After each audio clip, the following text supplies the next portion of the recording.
Okey, semua dah ada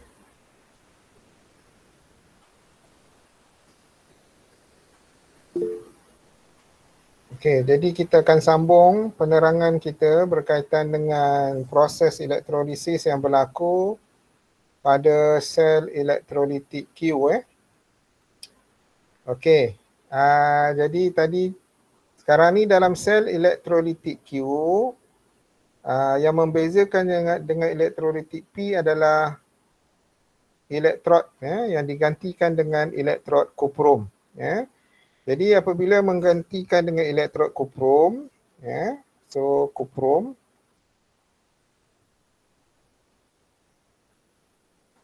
jadi dia akan ada perubahan sedikit dari segi proses yang berlaku dan perubahan yang berlaku itu akan berlaku hanya pada anode sahaja kena ingat perubahan yang berlaku tu hanya pada anode sahaja dia tidak melibatkan kathod jadi apa yang berlaku kita akan tengok di sini konsep yang lain masih sama konsep yang lain masih sama macam yang diterangkan dalam sel elektrolitik P Okey, jadi sekarang ni apabila elektrolisis berlaku sama juga di anode sama saja elektron akan didermakan di anode elektron akan didermakan oleh anion yang akan dipilih untuk dinyahcaskan. Walau bagaimanapun, okey tadi kita tengok semula okey. Kalau di elektrolitik P tadi, kalau kita lihat sebab digunakan elektrod karbon, maka yang terpilih untuk dinyahcaskan adalah ion hidroksida, di mana ion hidroksida akan mendermakan elektron. So, apa yang berlaku di anode dalam elektrolitik Q pada elektrod kuprum ini, konsep yang sama berlaku iaitu elektron akan didermakan. Konsep yang sama berlaku. Okey. Konsep yang sama berlaku di mana elektron akan didermakan.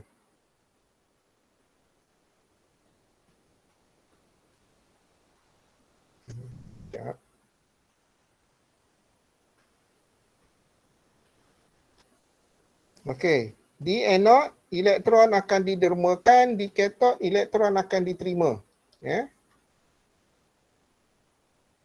Oh, ya. Tengok pen ni dia tak bergerak pula.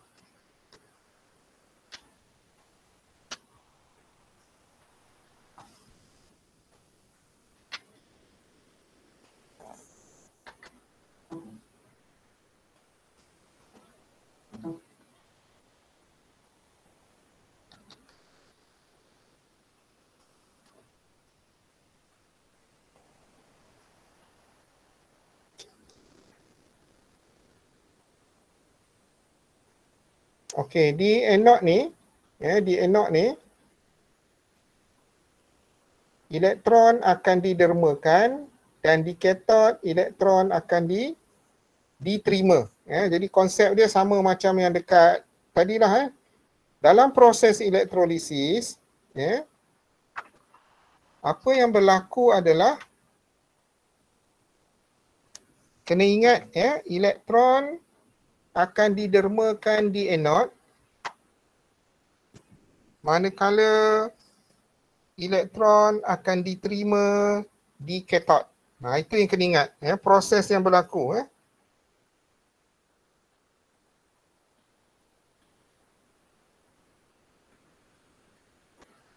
Okey. Ada gangguan sikit. Pen ni baru, okey. Baru boleh. Okey, kena ingat elektron didermakan di didermakan di anode. Di anode, apa yang berlaku adalah elektron akan didermakan.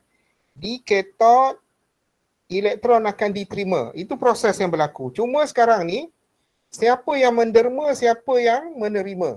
Okey, dalam kes elektrolitik Q, ya, di mana elektrod dia adalah kuprum, ya, yang akan mendermakan elektron. Okey, ini berbeza ya. Yang akan mendermakan elektron adalah bukanlah anion itu. Ini special. Kalau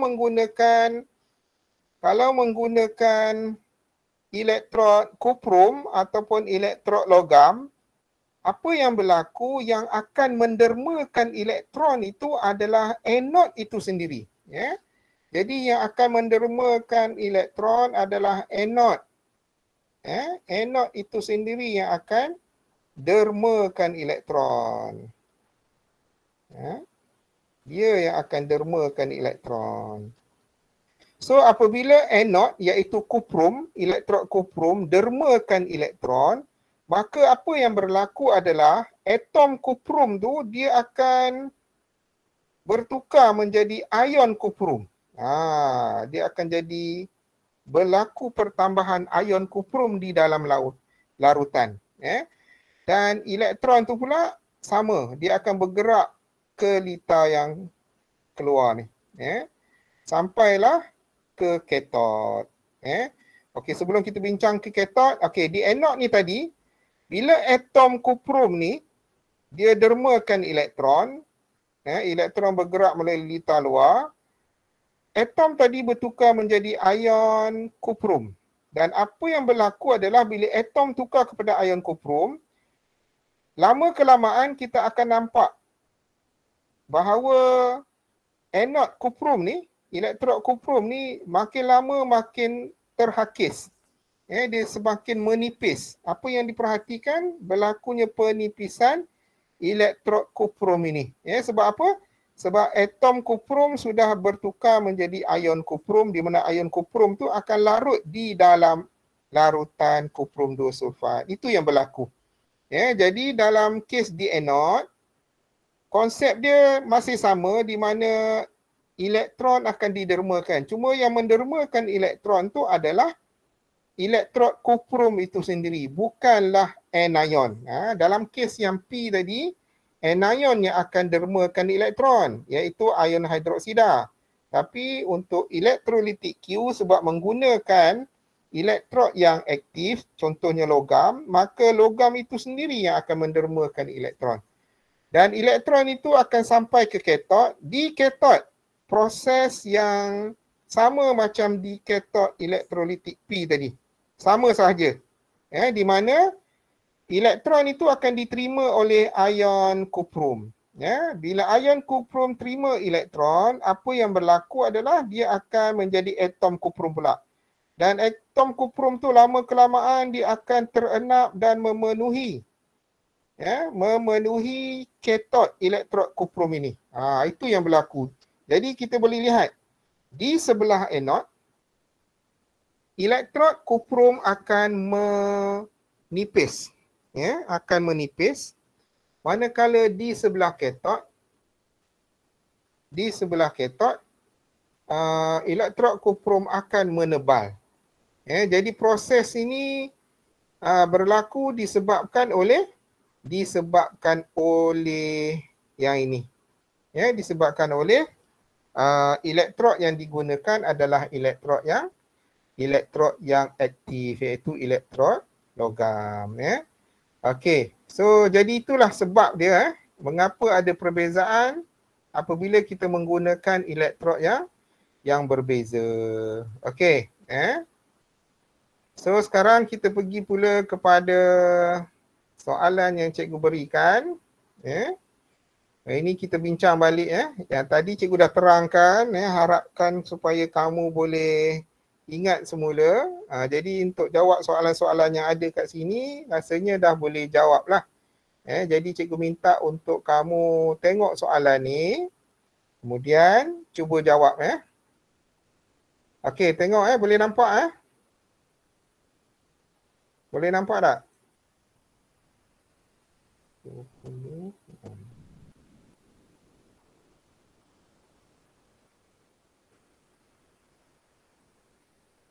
Boleh ke? Boleh ya.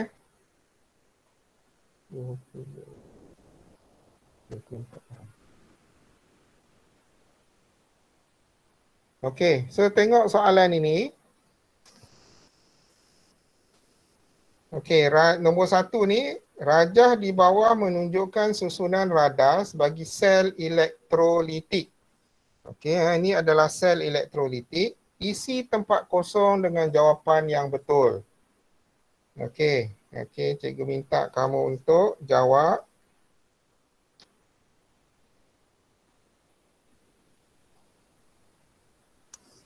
Okey. Jadi ada kenal pastikan label-label yang diberikan ni. A, B, C ditunjuk kat sini. Lepas tu D, E, lepas tu F. Apakah dia? Sepatutnya kamu dah boleh tahulah jawapan kepada persoalan ini. Okey, siapa nak jawab? Ada sesiapa nak jawab? Boleh jawab?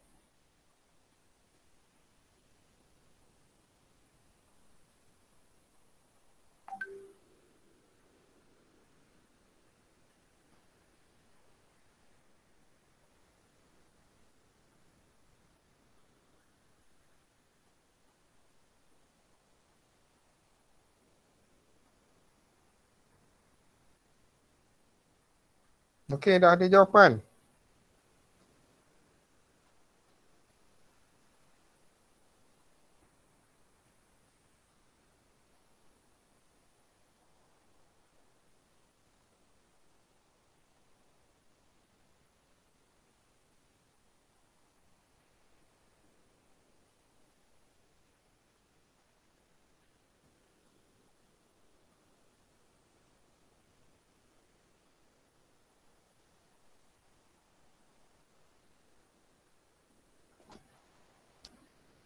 Okey, so kita tengok. Yang A ni apa? Siapa tahu A?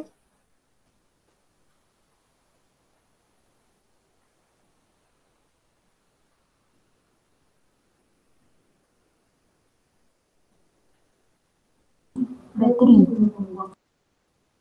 Bateri? Cuba tengok betul-betul. Bateri ke tu? Tu wayar je kan? Ha? Wayar. Wayar? Ampere. Kamu pakai handphone nampak kecil kot kan? Yang ini A ni dia tunjukkan A tu. A tu maksudnya ni dia tambahan lah ni sebenarnya. Benda ni tak perlu pun. Tapi dia boleh ganti dengan benda lain. Ni maksudnya ni A ni merujuk kepada ammeter. Pernah dengar tak ammeter? Pernah. Pernah dengar kan? So ammeter ni maksudnya dia mengukur arus elektrik, berapa nilai arus elektrik yang melalui litar ni. Itu dia. Kalau tak nak guna yang ni boleh ganti dengan mentol. Sebab kita nak tengok sama ada arus elektrik ada ataupun tidak dalam litar ni. Cuma nak pastikan sahaja. Maksudnya ammeter ni boleh ganti dengan mentol. Okey, yang B ni apa? B ni adalah elektrod. B adalah elektrod. Elektrod yang sebelah kanan kan? Elektrod ni sebelah kanan, sebelah kanan pula. Sebelah yang sambung dengan positif bateri. So yang elektrod ni adalah nama dia adalah positif elektrod, elektrod positif. Dan elektrod positif nama dia apa? Nama dia adalah anode. Kena ingat yang tu, nama dia anode. Yang D ni pula, D ni adalah elektrod negatif. Elektrod negatif. Elektrod negatif nama dia adalah cathode. Dia adalah negatif. Ya, sebab dia sambung ke negatif terminal bateri. Macam tu cara dia. Okey, sekarang C pula dia tunjuk tanda negatif. Ini adalah ion negatif. Ion negatif nama dia anion.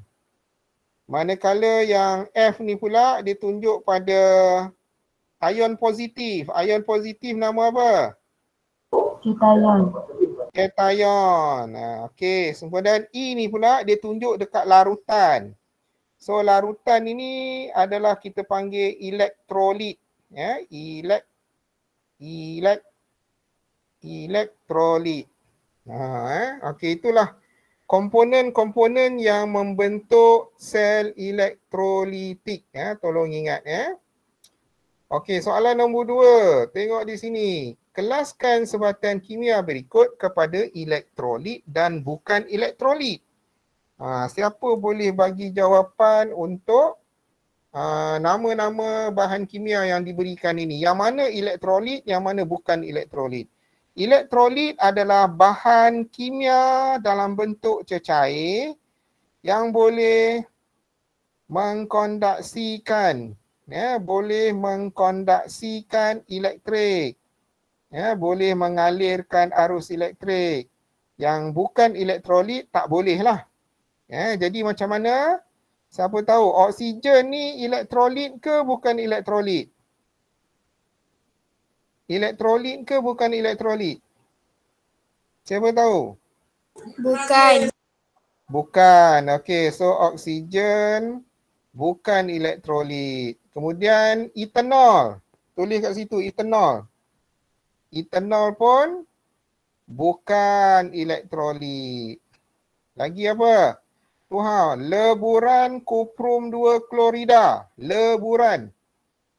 So leburan tu adalah elektrolit lah. Leburan dia cecair, lepas tu cecair kuprum 2 klorida. Ini adalah sebatan ion. Kuprum 2 klorida. Okey, lagi tetraklorometana. Tetraklorometana. Kemudian asid nitrik. Tulis sini asid nitrik ni adalah elektrolit. Asid nitrik. Lagi larutan bromin. Larutan bromin. Larutan bromin pun adalah elektrolit. Larutan bromin. Lagi larutan plumbum 2 nitrat. Juga elektrolit. Cikgu bulat je lah. Panjang pula nak tulis.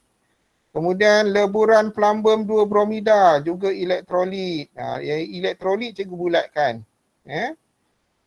Yang bukan elektrolit cikgu tak bulatkan. So ni tadi leburan, bromin, asid nitrik. Lagi satu larutan kuprum 2 sulfat. Ini yang kita bincangkan tadi. Okey, inilah dia. 1, 2, 3, 4, 5, 6. Merupakan bahan kimia yang merupakan elektrolit yang boleh mengkondaksikan elektrik. Larutan glukosa bukan elektrolit. Okey, so yang seterusnya ni gariskan jawapan yang betul bagi setiap penyataan berikut. Siapa nampak ni? Nampak tak? Boleh baca tak? A. Semasa proses elektrolisis, ion bercas positif iaitu kation akan bergerak ke manakala ion bercas negatif iaitu anion akan bergerak ke siapa ada jawapan? Cikgu dah terangkan tadi. Dah berbuih mulut cikgu terang. Sepatutnya kamu boleh ingat jawapan kepada soalan ini. Senang sahaja. Cikgu dah mudahkan.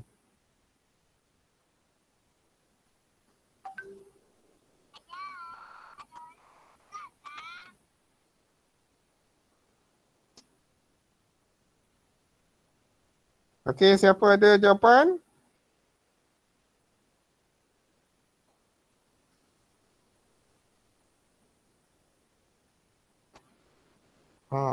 Ada jawapan tak? Patut ke? Jadi yang paling senang tadi cikgu dah sebut tadi, kalau cation maka dia akan pergi ke cathode.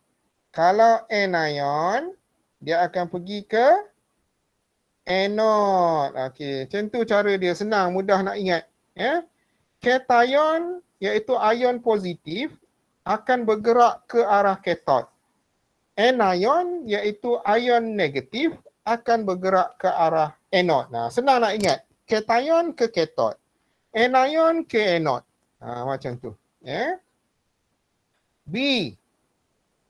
Faktor-faktor yang mempengaruhi pemilihan ion untuk dinyah cas pada elektrod bagi elektrolisis larutan aqueous ialah kedudukan ion dalam siri elektrokimia, kepekatan elektrolit dan jenis ni elektrolit atau elektrod. Jenis Elektrod. elektrod. Okey, bagus. Okey. C. Kepekatan ion dalam elektrolit mempengaruhi pemilihan ion untuk dinyah cas. Ion yang akan dipilih untuk dinyah cas. Ion yang lebih pekat akan dipilih untuk dinyah cas. Ayat ni nanti ya, patutnya dia spesifik ya, khusus untuk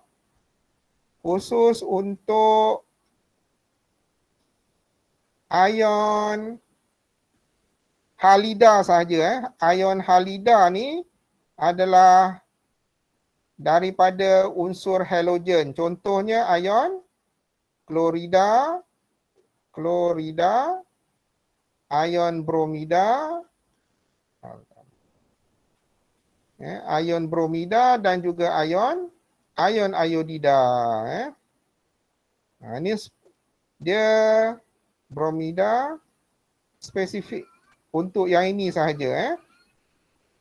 Kalau ion-ion lain, dia walaupun pekat, dia tidak akan dipengaruhi untuk pemilihan ion cas. Cuma ion-ion ini sahaja.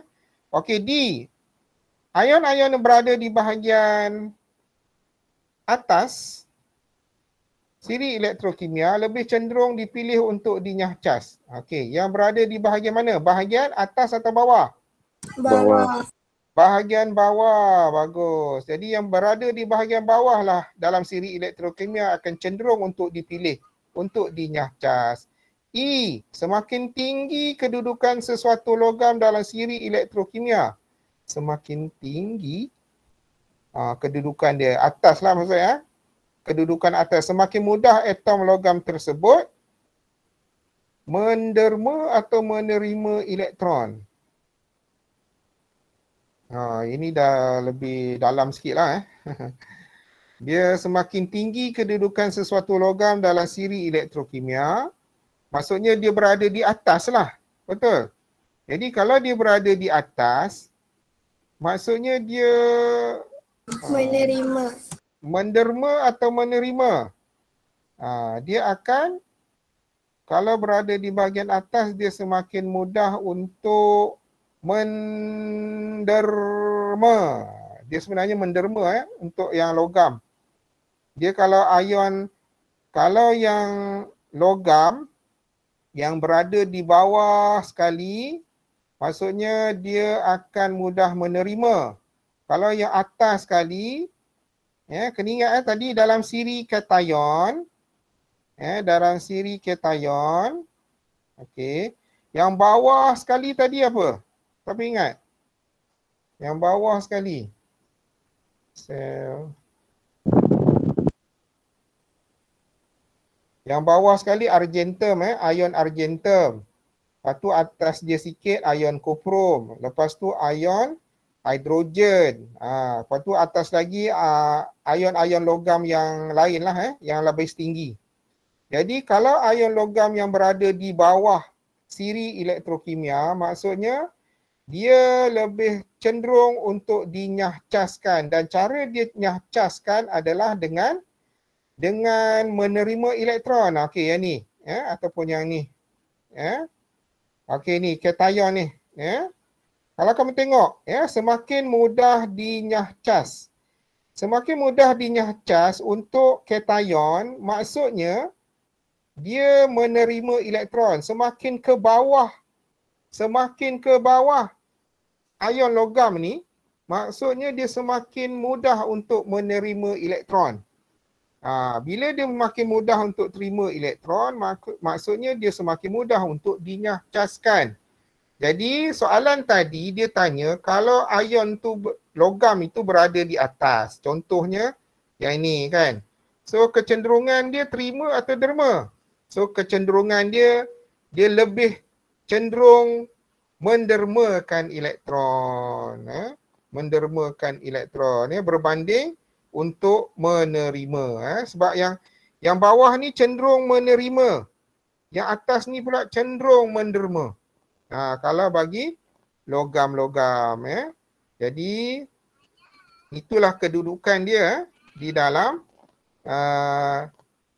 sesuatu logam di dalam siri elektrokimia. So jawapan dia adalah yang atas tu dia lebih cenderung untuk menderma.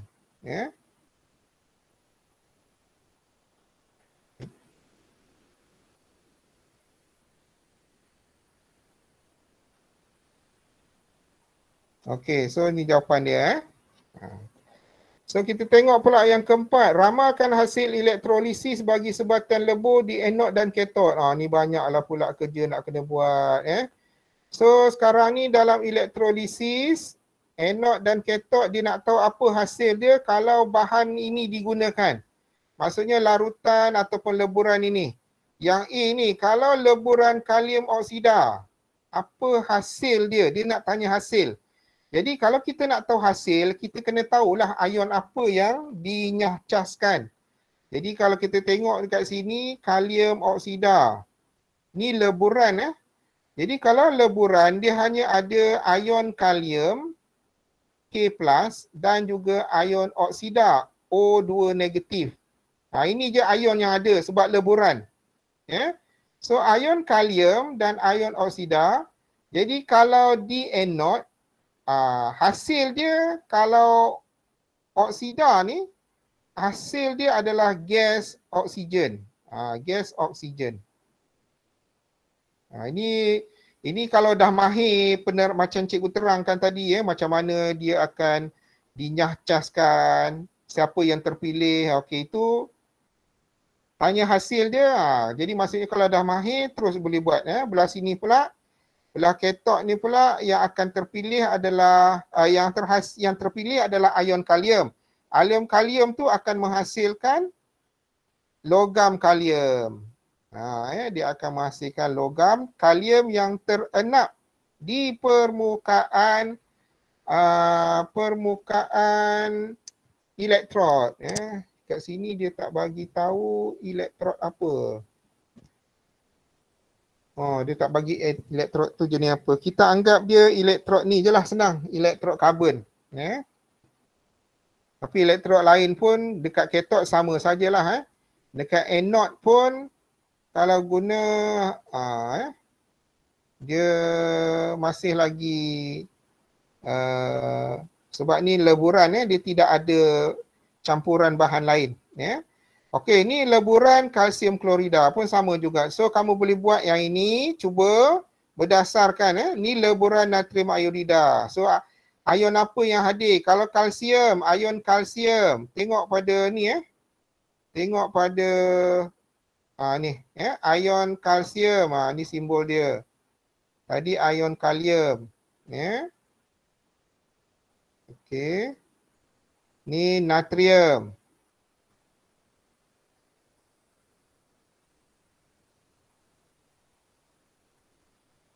Okey, so ni magnesium oksida, leburan, semua leburan. Kalau leburan tak ada masalah lah. Senang je. Okey, so kamu leburan tak ada masalah. Sebab dia tidak ada persaingan dengan ion-ion yang lain. Yang itulah akan terpilih kalau leburan. Kalau larutan, itu lain sikit. Okey, seterusnya kita tengok isi tempat kosong dengan jawapan yang betul berdasarkan rajah yang diberikan. Okey, tengok ni soalan jawapan yang diberi, kuprum positif lebih tinggi sel kimia. Untuk yang ditunjuk dekat sini. Okey, ni sel apa ni kalau kamu tengok gambar ni? Sel ni ada elektrod magnesium, kemudian sebelah kanan dia elektrod koprom. Ya, kena ingat balik ah. Okey, sel kimia tadi banyak terang tentang sel elektrolitik ya. Sekarang ni sel kimia. Sel kimia elektrod dia mesti berbeza. Kena ingat dalam sel kimia elektrod mesti berbeza. Elektrod mesti berbeza. Dia tak boleh sama. Tu kena ingat. Dan elektrod yang digunakan mestilah elektrod logam. Mesti elektrod yang aktif. Dia tak boleh guna elektrod lain. Dia tak boleh guna elektrod kayu ke karbon ke, tak boleh. Dia mesti gunakan elektrod logam tapi mesti berbeza. Kamu tengok di sini. Dia gunakan elektrod magnesium. Maksudnya elektrod tu diperbuat daripada magnesium lah. Ini digunakan koprom. Mesti berbeza. Barulah sel kimia itu berfungsi. Di situ.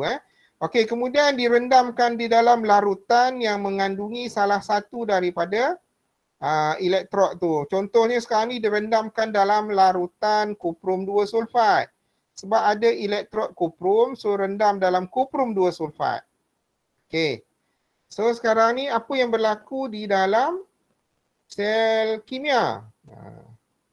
So sel kimia ni kalau kita tengok di sini, suatu ringkas terdiri daripada dua logam berlainan yang dicelup ke dalam suatu elektrolit dan disambungkan melalui litar luar dengan wayar penyambung.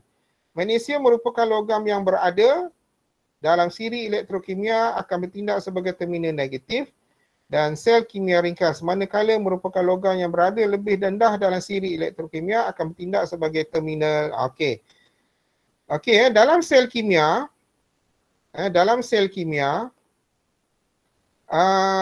kedudukan dia, kedudukan elektrod di dalam siri elektrokimia memainkan peranan yang penting.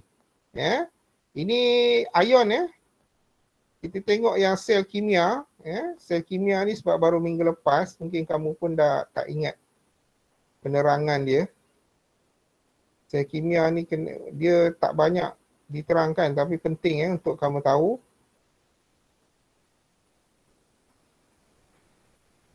Mana sel kimia ni? Okey, dalam sel kimia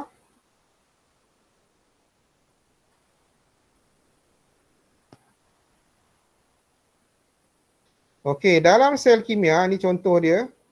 Sel kimia ni. Okey. Jadi sekarang ni sel kimia kita kena tengok siri elektrokimia menunjukkan susunan ion mengikut keelektropositifan.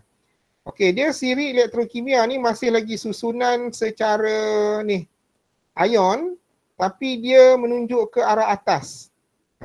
Dia lain tadi. Kalau siri elektrokimia untuk elektrolitik, dia tunjuk ke bawah, maksudnya kedudukan yang terbawah ni paling mudah untuk dinyahcaskan. Tapi dalam sel elektrokimia, dia tunjuk ke atas menunjukkan keelektropositifan yang semakin meningkat. Apa maksud keelektropositifan? Keelektropositifan bermaksud dia semakin cenderung untuk membentuk ion positif. Itu dia.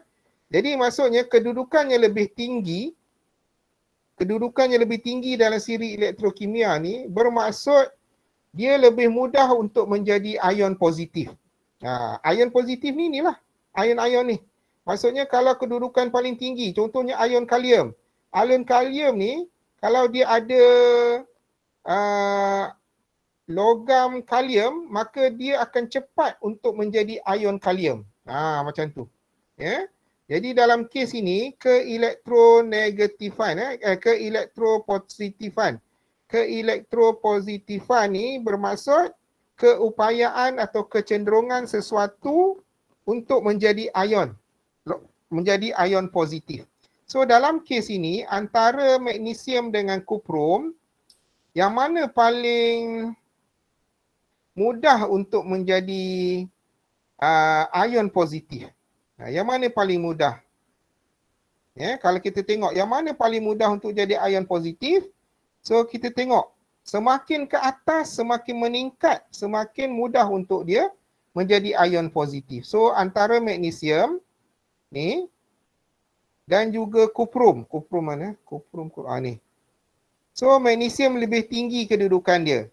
So bermaksud magnesium mempunyai keelektron positifan yang lebih tinggi. Maka dia akan mudah untuk membentuk ion magnesium, ya, berbanding ion kuprum. So apa yang berlaku adalah elektrod magnesium ni dia yang akan menghasilkan ion magnesium. Ya, dia yang akan menghasilkan ion magnesium, dia yang akan mendermakan elektron, dan kuprum ini pula dia akan menerima elektron, dan ion kuprum yang dalam larutan itulah yang akan menerima elektron. Okey. So nampaknya masa pun dah pukul 10 dan kita tak habis bincang lagi, dan tajuk ni memang inilah, banyak lagi. Jadi kita akan sambung perbincangan kita ni, soalan ni, sebab rasanya tak perlulah kita nak laju-laju. Yang penting kamu kena faham dulu. Ya, jadi minggu depan kita akan sambung soalan ini. Tolong jangan hilangkan soalan ni. Kalau boleh dapat print lagi baik, kamu buat dulu. So minggu depan kita akan sambung lagi perbincangan pada soalan ini, daripada soalan ini. So itu sahaja untuk hari ini, untuk malam ini. So terima kasih banyak-banyak. Kita akan sambung lagi soalan ini pada minggu hadapan. Assalamualaikum warahmatullahi wabarakatuh. Dan selamat malam. Terima kasih cikgu. Okay, sama-sama.